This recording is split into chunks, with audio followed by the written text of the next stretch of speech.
I'm CJ, and as a toy car designer, I've always been fascinated by the variety of Batmobile installments from across the decades. But being a predominantly American IP, we've hardly seen any Batmobile designs reminiscent of other countries, like how these French cars have a rear the same height as the front. They also cater towards having a soft, more rounded front, which you can see in things like the Bugatti or in a Citroen. So I sketched out this beauty. I like the curves, and I love the dip towards the back. And maybe I'll even add a little spoiler. Now that is a French car. But obviously we gotta convert this thing into a Batmobile. However, that's not the only nationality we're renovating. For instance, I thought it would be cool if we could make a Japanese car, and mod it to also become an esteemed ride for the Capes Crusader. But let's get started with the French Batmobile first. And this is where I'd like to reinforce a more specific type of Batmobile, because throughout the decades we've had a range of vehicles, from concept cars to these things that take up 2 parking spaces. But one aesthetic I really like is this more modern Batman take, where his vehicles are oriented towards utility. So that means armor plating and stealth. Now I'll leave the armor plating till later, but I'll get a start on some of the stealth features.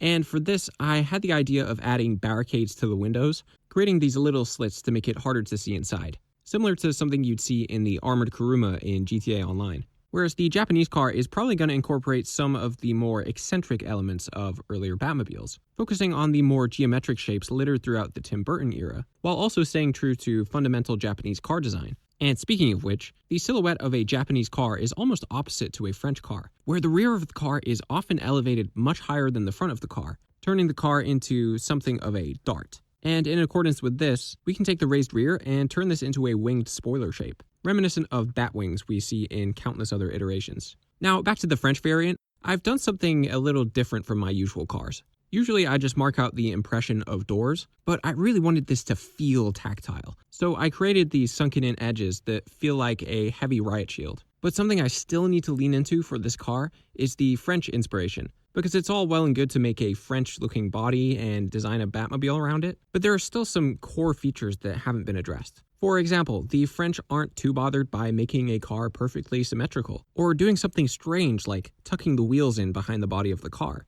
which is incidentally what I wanted to do with this car, because recently I figured out a way of placing wheels on the inside of a car's chassis without needing to print them flush with the rest of the car. And I was able to use this same gimmick to pull off the stealth wheels, and they make this Batmobile feel less like a car and more like a creature. But before I show that off, there's something I still wanted to do with the Japanese model. Like I said before, I'm leaning into this more geometric, flamboyant sort of aesthetic, perhaps adopting these high-sitting headlights, as well as a roof scoop like you see in a rally car. And this seems fitting, as I think Batman might need some aircon after getting all sweaty in this suit. Anyways, I wanted to detour for a second while I let this time-lapse play in the back, because this channel has nearly doubled in size in the last 30 days or something, so that's really cool. Another thing I was going to bring attention to is the previous video on the channel, where I let my viewers redesign my 3D printed truck. That was a decently popular video, so I'm looking to do a sequel. But I need maybe a couple more design ideas to either create off of your suggestions or even derivative models that you guys submit and I react to. I really enjoyed making the last episode, so I think it'll be a blast to make another one. So go check that one out and maybe leave a model suggestion in the comments of that video once you're done with this one. And if you want to stay posted on the next video in that series, you can always subscribe with notifications turned on. So back to our scheduled programming. I implemented those hidden wheels I was talking about, but I like to show you that at the end because I've got another little thing to show you. And that would be my British Batmobile. I've been cooking up this wagon inspired by old British cars, and I thought I'd just make it roofless. And that way it has a sort of sisterhood with the red and black Adam West Batmobile. But before I add any features, I should take another detour back to the Japanese model, because I got to working on this and had some progress, which I am super happy with. And I really think it's time for me to print these off. So you can see here with the French Bat car that the spoiler came out pretty nice. I do love the feel of this thing in my hands, and of course you can see the hidden wheels I lodged inside, which actually work pretty well. The one note I do have for this, however, is the armor plating in the hood just doesn't really pop out that much, which should really be indented much further if I want to make a pattern like this in the future. But these grooves that frame the heavy doors are just so nice to have in my hands. I love this one. Moving on to the Japanese car, this honestly feels like something I'd usually make. Nothing veering from the norm here, but I do think I let my cartoonish side come out during this. I purposely wanted to do a Batmobile because if I print a stealth car, I don't have to make the headlights or license plate. So what I got to do here was just make the shapes, not concerning myself with the bells and whistles.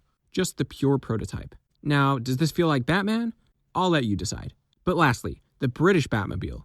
Probably the first time I've leaned into a more antique car, because it's usually more tempting for me to make something cutting edge or serving a function. And I've hardly done any open-top cars, other than maybe the John Deere car. And honestly, it's only while doing this voiceover that I realized I didn't add any seating. But anyways, my next video shouldn't be such a long wait. Stay tuned and check out my previous video.